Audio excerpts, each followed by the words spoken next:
My name is Dr. Adrian. I'm a former athletic trainer with the Baltimore Orioles. One of the biggest things I noticed after a handful of years practicing in athletic training in the professional sports world, I actually started to see that there was a very cookie cutter approach to rehab. Someone with shoulder pain came in, someone with elbow pain came in, and we just gave them the same amount of exercises, scapular stabilizers, rotator cuff exercises, standing I's, Y's, T's, some sort of variations like that, but these injuries still kept happening. So one of the things I like to look at in the upper body is limb coordination. So when we test, I'm not really testing some strength or a true measure of strength. I'm seeing how well someone can actually load share through the whole entire limb.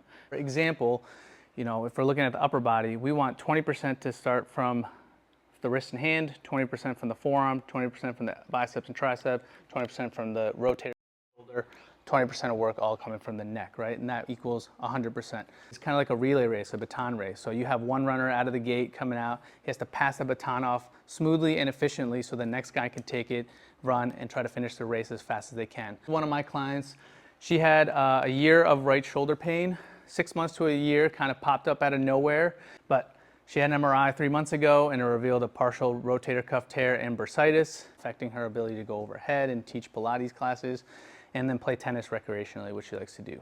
So when I did the coordination testing, one of the biggest things I found out was that her bicep and her forearm were not tolerating load well, so I would just say more like inhibited. They really weren't kicking on as well as they should. So if you think about that relay race, right? Started off here, baton gets fumbled, goes to the bicep, has to work a little harder. This gets fumbled.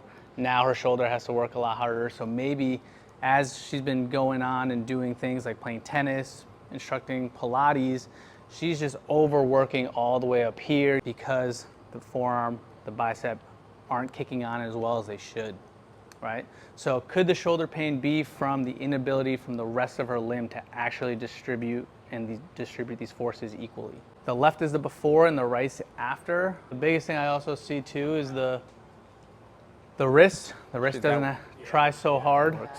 And then the shoulder blade mechanics cleaned up, right? And that was how long? 20 minutes.